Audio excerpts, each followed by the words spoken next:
എന്തേട്ടാ ഞാൻ സാധനം അന്വേഷിച്ചു വന്ന നന്നായിട്ട് അന്വേഷിക്കും കണ്ടത് സഹപ്രവർത്തകർ എന്തെങ്കിലും സംസാരിക്കും. ഇത് പുറത്തുനിന്ന് വന്ന ആളുടെ പോലെ നമ്മളോട് ചോദിച്ചേക്കാണ്.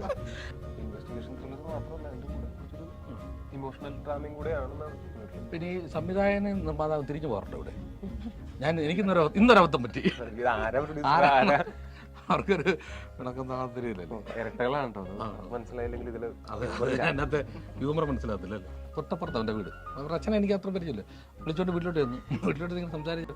ഞാൻ കയറി ചെല്ലുമ്പോൾ എന്നോടുള്ള വിരോധമാണോ അവനോടാന്ന് പറഞ്ഞില്ല. ചാരി ദിവസം ചാരി വെച്ചേക്കും. പുള്ളി വിരോധം മാത്രമേ, പുച്ഛം മാത്രമേ പുള്ളിയുടെ മുഖത്തുള്ളൂ. പുള്ളി ഇങ്ങനെ എനിക്ക് അപ്പൊ പയ്യ അച്ഛാ മനസ്സിലായില്ലേ കളക്കാത്തൊക്കെ ഉള്ളു അച്ഛാ നമ്മുടെ പള്ളിയിലൊക്കെ നാടകം കളിച്ചില്ല പ്രമോഹൻ അറിയത്തില്ല. വീട്ടിൽ നിന്ന് പറയാം റൊബീനായിട്ട് കൂടെ കളക്കാത്ത ഞാൻ ഇന്നലെ മൊബൈലിൽ ഞാൻ ഈ കോപ്പൊന്നും കാണത്തില്ലെന്ന് ഓടിക്കുന്ന ഞാനാണ്. ഗംഭീര കഥയല്ലേ, രസമുള്ള കഥയല്ലേ. പക്ഷേ നമ്മുടെ കൂടെ അന്വേഷിക്കുന്ന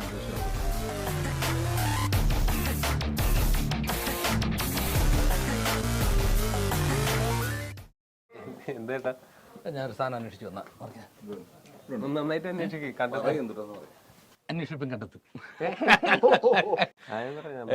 കണ്ടെത്തി എല്ലാവരും അന്വേഷിക്കാൻ വന്നായിരിക്കും അല്ലേ? എങ്ങനെയുണ്ട് സംഭവം? അടിപൊളിയാണ്. ഇത് പുറത്തുനിന്ന് വന്ന ആളുടെ പോലെ നമ്മളോട് ചോദിച്ചേക്കാണ്. അല്ല നിങ്ങളുടെ കൂടെ എന്താ നിങ്ങൾ 4 പോലീസുകാരെ വന്നിരിക്കുന്നു പറഞ്ഞു. അപ്പൊ എങ്ങനെയുണ്ട് കൂടെയുള്ള പോലീസുകാർ എങ്ങനെയുണ്ട്? ആളൊഴിച്ച് ബാക്കി എല്ലാവരും അടിപൊളിയായിട്ട് പോകുന്നു. ഷൂട്ടിംഗ് നല്ല രസം. പോലീസ് വേഷങ്ങൾ കുറെ ആയല്ലോ അല്ലേ? 5-6 ആയില്ലേ? 2-3 യൂണിഫോം അല്ലാതെ ഈ അഭിനയത്തിൽ എന്ത് വ്യത്യാസമുണ്ട് പോലീസ് വേഷത്തിൽ? യൂണിഫോമിൽ വ്യത്യാസമില്ലല്ലോ. അല്ലെ എസ് ഐ തന്നെയാണെങ്കിൽ എസ് ഐയുടെ സ്റ്റാറുകളൊക്കെ അതല്ലേ, ഇത് അല്ലാതെ എന്ത് വ്യത്യാസമുണ്ട്? അല്ല പോലീസ് വേഷം ഇപ്പൊ ഈ പോലീസ് വേഷം എന്ന് പറയുന്നത് ഒന്നാമത്തെ കാര്യം ഇതൊരു പീരിയഡ് സിനിമയാണ്. 2 ഇതിലെ പോലീസുകാരൻ എന്ന് പറഞ്ഞാൽ ഞാൻ ഇതിന് മുമ്പ് ചെയ്തിട്ടുള്ള പോലീസ് വേഷങ്ങൾ പോലത്തെ അല്ല. ഒന്ന് കഥാപശ്ചാത്തലം അങ്ങനെയല്ല. 2 അന്വേഷണങ്ങൾ ഈ സിനിമയിൽ വരുന്നുണ്ടെങ്കിലും അതിനേക്കാളും കൂടുതൽ എനിക്ക് തോന്നുന്നു ഈ 4 പോലീസുകാരുടെയും ജീവിതത്തിൽ ഉണ്ടാവുന്ന ആ അന്വേഷണങ്ങളിൽ നിന്നുണ്ടാവുന്ന പോലീസുകാരുടെ ജീവിതത്തേക്ക് ഒരു അന്വേഷണം അല്ലേ അങ്ങനെ പറയാനൊക്കെ. അതാ നമ്മളുടെ കഥയിലെ പോലീസുകാരുടെ നമ്മുടെ സഹപ്രവർത്തകരല്ലേ? അതെ സഹപ്രവർത്തകർ എന്തെങ്കിലും സംസാരിക്കും. എന്താ അണ്ണൻ ഇപ്പൊ തങ്കമൊക്കെ കഴിച്ചിട്ട് തകർത്തിരിക്കല്ലോ ആണോ? തെറ്റിദ്ധരിക്കരുത്. ഓരോന്ന് അടിച്ചോണ്ടിരുന്നോന്ന് പുള്ളി പറഞ്ഞിട്ട് പോയി. പോലീസ് വേഷം എന്ന് പറയുമ്പോൾ നമ്മള് ആദ്യം തന്നെ പോലീസിലേക്കാണ് വേഷം എന്ന് പറയുമ്പോൾ നമ്മള് സ്ഥിരമായിട്ടുള്ള ആ പോലീസല്ല ഈ പോലീസ്. അതെ അതെ. പിന്നെ ബാക്കിയുള്ള കാര്യങ്ങള് വഴിയെ നമ്മുടെ സ്ക്രിപ്റ്റ് റൈറ്ററും ഡയറക്ടർക്കും പറയും നന്നാവുക. പറയൂ സാർ. എന്റെ പോലീസ് വേഷം എനിക്ക് ഉത്തരിയല്ല. 7 പോലീസ് ക്യാരക്ടർ ചെയ്തിട്ടുണ്ട്. പക്ഷേ ഇത് കുറച്ചും കൂടെ നേരത്തെ പറഞ്ഞത് പീരിയഡ് സിനിമയാണ്. അതും 2 അന്വേഷണങ്ങൾ വരുന്നുണ്ട്. എനിക്ക് പേഴ്സണലി ഇൻവെസ്റ്റിഗേഷൻ ത്രില്ലേഴ്സ് ഭയങ്കര ഇഷ്ടമുള്ള ഒരാളാണ്. ഇതിന്റെ സ്ക്രീൻ പ്ലേ വായിച്ചപ്പോഴും ഭയങ്കര രസമായിട്ടാണ് തോന്നിയത്. പിന്നെ ബാക്കി നമ്മളിപ്പോ അന്വേഷിച്ചോണ്ടിരിക്കുകയാണല്ലോ. തോന്നലല്ലോ നന്നായിട്ടുണ്ട്. ഇനിയിപ്പോ എന്നോട് ചോദിച്ചേ അല്ല പിന്നെ ഞാൻ എന്റെ കാര്യം ആരോട് പറയും? അങ്ങനെയാണ് കളിക്കുന്നില്ല. എന്റെ 5ാമത്തെ പോലീസ് വേഷമാണ്. പിന്നെ അത് എല്ലാ വേഷവും 5-10 വെച്ചായിട്ടുണ്ട്. പുള്ളി ഇല്ലാത്ത സിനിമയില്ലല്ലോ. അപ്പൊ ഇങ്ങനെയാണല്ലോ സാധാരണ. ഇപ്പൊ ഒരു ചെയ്ത് മോശമല്ലെന്ന് കണ്ട പിന്നെ പെട്ടെന്ന് പെട്ടെന്ന് വരുന്ന ഒന്നുമല്ലേ. അപ്പൊ എന്തായാലും വളരെ സന്തോഷം ഈ ടീമിന്റെ കൂടെ വരാൻ പറ്റിയത്. ഇത് എന്താ പറയുന്നത്, ഒരു മോശമല്ലാത്ത ഒരു കഥ എന്ന് പറയാനുണ്ട്. ഗംഭീര കഥയല്ലേ, രസമുള്ള കഥയല്ലേ. പക്ഷേ നമ്മുടെ കൂടെ അന്വേഷിക്കുന്ന എൻ്റെ വിശ്വാസം അല്ലേ. അത് കഴിഞ്ഞ് നമ്മൾ അന്വേഷിക്കും ഉറപ്പാ. എനിക്ക് ഇതിലും സ്ക്രിപ്റ്റ് വായിച്ചപ്പോൾ എനിക്ക് തോന്നിയൊരു കാര്യം എന്ന് വെച്ചാൽ ഇത് ഭയങ്കര രസമുള്ള 2 ഇൻവെസ്റ്റിഗേഷൻ ഉണ്ട്. ആൾക്കാർക്ക് അടുത്തത് എന്തെടുത്തുണ്ട് എന്ന് ചിന്തിക്കാവുന്ന 2 ഇൻവെസ്റ്റിഗേഷൻ ഉണ്ട്. പക്ഷെ അതിന്റെ അപ്പുറത്ത് അതിന്റെ ഒരു പാരലി അത് ഈ പോലീസുകാരുടെ ജീവിതത്തിനെ എങ്ങനെ എഫക്ട് ചെയ്തിട്ടുണ്ട് ഈ 2 ഇൻവെസ്റ്റിഗേഷൻസും. ആദ്യത്തെ ഇൻവെസ്റ്റിഗേഷനിൽ നിന്നുണ്ടാവുന്ന പാഠങ്ങളിൽ നിന്ന് ഇവരെ 2ാമത്തെ ഇൻവെസ്റ്റിഗേഷനിൽ എന്ത് മാറ്റങ്ങൾ വരുത്തുന്നു എന്ന് പറയുന്ന സാധനം. ഇതിന്റെ ഇടയ്ക്ക് ഇവരൊക്കെ തമ്മിലുള്ള ഈക്വേഷനും ഓരോരുത്തരും തമ്മിലിപ്പോൾ നമ്മുടെ ക്യാരക്ടേഴ്സ് തമ്മിലുള്ള ഈക്വേഷനും നമ്മുടെ തമ്മിലുള്ളതും എല്ലാവർക്കും അങ്ങോട്ടും ഇങ്ങോട്ടുള്ളതും ഈക്വേഷൻസ് എല്ലാം വേറെ വേറെ തരത്തിലാണ് ഇരിക്കുന്നത്. അപ്പൊ അത് ഇതൊരു ഇൻവെസ്റ്റിഗേഷൻ ത്രില്ലർ മാത്രമല്ല, അതിന്റെ കൂടെ കുറച്ചൊരു ഇമോഷണൽ ഡ്രാമയും കൂടെയാണെന്നാണ് പറഞ്ഞിട്ടുള്ളത്. പിന്നെ ഈ സംവിധായകനും നിർമ്മാതാവും തിരിഞ്ഞു പോകാറുണ്ട് ഇവിടെ. ഇന്നൊരബദ്ധം പറ്റി. ഞാൻ ചെന്ന് ഒരു ഐഡിയ ചോദിച്ചെന്ന് ചോദിച്ചു. പറഞ്ഞു എന്നോട് ചോദിക്കണ്ട, ഡയറക്ടറോട് ചോദിക്കാം. ഞാൻ കയ്യിലെ വാച്ചും ഇട്ടേക്കുന്ന ശബ്ദമൊക്കെ നോക്കിയിട്ടാണ് ആളെ കണ്ടുപിടിച്ചത്. ഞാൻ ആദ്യമായിട്ട് ഇവര് ഒരുമിച്ച് പിന്നെ കണ്ടു വരുമ്പോ ചെറിയ വ്യത്യാസങ്ങൾ ഫീൽ ചെയ്യുന്നുണ്ട്. പക്ഷെ ആദ്യം കാണുമ്പോൾ ഒരു പിടിയില്ല താനാണ് ഏതാണെന്ന്. അങ്ങനെ 2 പേരും ഇങ്ങനെ ഇരിക്കുകയാണ്. അപ്പൊ കഥേനെ പറ്റി സംസാരിക്കണം, ശമ്പളം സംസാരിക്കണം. ഞാൻ കഥേനെ പറ്റി ഇവിടെ സംസാരിച്ച് ഇവിടെ അവസാനിപ്പിക്കും, ശമ്പളം ഇവിടെ അവസാനിപ്പിക്കും. ഇത് ആരാ പ്രൊഡ്യൂസർ, ആരാ? അവർക്കൊരു പിണക്കം താല്പര്യമില്ലല്ലോ. ഇരട്ടകളാണ് കേട്ടോ, അത് മനസ്സിലായില്ലെങ്കിൽ ഇതില് അതെ, അതിനകത്ത് ഹ്യൂമർ മനസ്സിലാകത്തില്ല അല്ലേ. പിന്നെ എങ്ങനെയുണ്ട് നമ്മുടെ ലൊക്കേഷൻ? അടിപൊളിയല്ലേ? നമ്മളിപ്പോ കട്ടപ്പനയിലാണ്. കട്ടപ്പനയിൽ ഒരു പഴയ 90കളിലെ ഒരു കവലയിലെ സെറ്റിലാണ് നമ്മളിപ്പോ ഇരിക്കുന്നത്. പഴയ ഒരു ചായക്കട.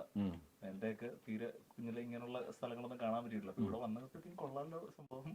പഴയ സിനിമാ പോസ്റ്ററുകൾ പെട്ടെന്ന് നോക്കിയത് അല്ലേ, ഒരു കവലയായിട്ട് സെറ്റാണെന്ന് തോന്നുന്നില്ല. അത് തന്നെ ഇതിന്റെ ഒരു വലിയ വിജയം. ഇത് പല സ്ഥലങ്ങളും അങ്ങനെ തന്നെ അല്ല, അതങ്ങനെ പറയണ്ടേ, അത് കൃത്യമായിട്ടില്ലേ. എന്ത് രസമായിരിക്കും, അതിന്റെ ഭയങ്കര നാച്ചുറാലിറ്റി ഉണ്ട്, പിന്നെ രസകരമായിരിക്കും, എല്ലാം കൊണ്ടും അടിപൊളി. വെയിലൊക്കെ ഉണ്ടെങ്കിലും തണുത്ത കാറ്റുള്ള കാരണം കൊണ്ട് ആ വെയിലിന്റെ പ്രശ്നം അറിയാതെ. പിന്നെ ഇതില് മറ്റ് താരങ്ങളെ കുറിച്ചൊക്കെ എന്താണ്, ആരൊക്കെയാണ്? ഇവിടെ ഓൾറെഡി ഇപ്പൊ ഞാൻ ആദ്യത്തെ ദിവസം ഷൂട്ട് സിദ്ദീഖയുടെ കൂടെ ആയിരുന്നു. പിന്നെ നമ്മളൊക്കെ ഒരുമിച്ച് കഴിഞ്ഞിട്ട് ഇവിടെ ഇനി ഇപ്പൊ ബാബുരാജ് ചേട്ടൻ, ഷമ്മി ചേട്ടൻ തുടങ്ങിയിട്ടുള്ള കുറെ ആർട്ടിസ്റ്റുകൾ ഉണ്ട്. ഇവരൊക്കെ കൂടെ വർക്ക് ചെയ്യണം. പിന്നെ അത് വലിയ കാര്യം തന്നെ, അവരൊക്കെ എത്രയോ വർഷങ്ങളായി പുതിയ ആൾക്കാരാണല്ലോ താരതമ്യേന. അപ്പൊ അവരൊക്കെ ഇത്ര എക്സ്പീരിയൻസ് ഉള്ള ആൾക്കാരും വെറുതെ ഇരിക്കുന്ന സമയത്താണെങ്കിൽ അവരുടെ കഥകൾ കേൾക്കാനും അല്ലെങ്കിൽ അവർ പെർഫോം ചെയ്യുന്ന സമയത്ത് അവർ ഇത്രയും വർഷത്തെ എക്സ്പീരിയൻസ് കൊണ്ട് ഉണ്ടാക്കിയിട്ടുള്ള അവരുടേതായിട്ടുള്ളൊരു രീതി ഉണ്ടാവില്ല, അതൊക്കെ കണ്ടുപിടിക്കാനും അത് ഭയങ്കര ഇൻട്രസ്റ്റിംഗ് ആണ്.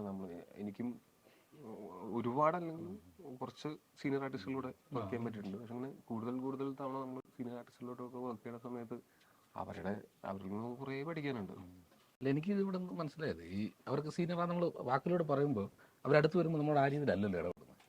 ഭയങ്കര നമ്മൾ പറഞ്ഞാൽ പിടിക്കുമ്പോഴേ നമ്മൾ ഒരു വല്ലാത്ത പെട്ടെന്ന് അവരിലേക്കൊക്കെ ആകും. അതുകൊണ്ട് നമുക്കൊരു സീനിയർ എന്ന അവരുടെ പെർഫോമൻസ് വൈസ് എല്ലാം പറഞ്ഞാൽ അല്ലാതെ നമ്മളൊരു സുഹൃത്തിനെ പോലെ അല്ലെ ഒരു അനുജനെ പോലെയൊക്കെ നമ്മൾ പെരുമാറുമ്പോൾ നമുക്ക് എന്തെങ്കിലുമൊക്കെ കൂടുതലായിട്ട് ചെയ്യാനോ അല്ലെ അവരുടെ കൂടെ ഭയമില്ലാതെ ചെയ്യാനുള്ള ഒരു ഇല്ലേ, അത് അങ്ങനെ തോന്നിട്ടില്ലേ? എനിക്കും കുറച്ചൊക്കെ അത് അവർക്കും അവരുടെയും അനുഭവങ്ങൾ വെച്ചിട്ട് നമ്മളെയൊക്കെ കംഫർട്ടബിൾ ആക്കുക എന്ന് പറയുന്നത് സിനിമയുടെ ഔട്ട്പുട്ട് അവർക്ക് അറിയുമായിരിക്കും. അതുകൊണ്ട് കൂടിയായിരിക്കും. പിന്നെ എന്താ വെച്ചാൽ ഒരുമിച്ച് കുറെ ദിവസം വർക്ക് ചെയ്യുന്ന സമയത്ത് സ്വാഭാവികമായിട്ട് അടുപ്പുണ്ടാവുമല്ലോ. നമ്മള് കള മുതൽ അങ്ങനെയല്ലേ ഞങ്ങള് മൂന്നാമത്തെ പടം കള, നീലവെളിച്ചം, ഇത് ഇനിയും ചെയ്യണ്ടേ? വിടില്ല, നമ്മൾ ആദ്യമായിട്ട് ഇനി ചെയ്യണം കുറെ. നമുക്ക് ശരിക്കും ഒരു സിനിമയിൽ ഒരു ജീവൻ തന്ന കളയാണ് അത് ഒന്ന് പറയാറ്. ഞങ്ങള് ആയിക്കോട്ടെ, നമുക്കൊരു വിരോധമില്ല, നടക്കട്ടെ. അത് ഭയങ്കര കോമഡി ആയിരുന്നു. വീടിനടുത്തുള്ള ഒരു പയ്യൻ വിളിച്ച് അണ്ണാ എന്നോട്ട് കള കണ്ടെണ്ണ സൂപ്പർ ആയിട്ടുണ്ട് അണ്ണ എന്ന് പറയാം. തൊട്ടപ്പുറത്ത് അവൻ്റെ വീട്. അവരുടെ അച്ഛനെ എനിക്ക് അത്ര പരിചയമില്ല. വിളിച്ചോണ്ട് വീട്ടിലോട്ട് ചെന്നു. വീട്ടിലോട്ട് ഇങ്ങനെ സംസാരിച്ചു. ഞാൻ കയറി ചെല്ലുമ്പോൾ എന്നോടുള്ള വിരോധമാണോ അവനോടാന്ന് പറഞ്ഞില്ല. ചാരി ദിവസം ചാരി വെച്ചേക്കും. പുള്ളി വിരോധം മാത്രമേ, പുച്ഛം മാത്രമേ പുള്ളിയുടെ മുഖത്തുള്ളൂ. പുള്ളി ഇങ്ങനെ എനിക്ക് അപ്പൊ പയ്യ അച്ഛാ മനസ്സിലല്ലേ കളക്കാത്തൊക്കെ ഉള്ളു അച്ഛാ നമ്മുടെ പള്ളിയിലൊക്കെ നാടകം കളിച്ചുള്ള പ്രമോഷൻ അറിയത്തില്ല. വീട്ടിൽ ഇരുന്ന് പറയാം റൊബീനായിട്ട് കൂടെ കളക്കാത്ത ഞാൻ ഇന്നലെ മൊബൈലിൽ ഞാൻ ഈ കോപ്പൊന്നും കാണത്തില്ലെന്ന് ഓടിയെന്ന് ഞാനാണ് വിളിച്ച് വീട്ടിൽ കൊണ്ടുപോയി അപമാനിക്കുക. അവർ രണ്ടുപേരിൽ ആരാ ജീവിച്ചിരിക്കുന്ന അറിയത്തില്ല. ഇപ്പം എന്തെങ്കിലും ഒന്ന് അവിടെ നടന്നു കാണണം.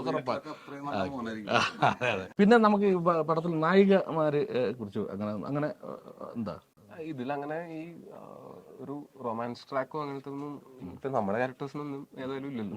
പിന്നെ ഉള്ളതെന്ന് പറഞ്ഞ സസ്പെൻസ് കാര്യങ്ങൾ ഏതായാലും കൊണ്ട് നമ്മള് പറയാതിരിക്കുകയായിരിക്കും നല്ലത്. പക്ഷെ ഉണ്ട് സ്ത്രീ കഥാപാത്രങ്ങളുണ്ട് സിനിമയില്.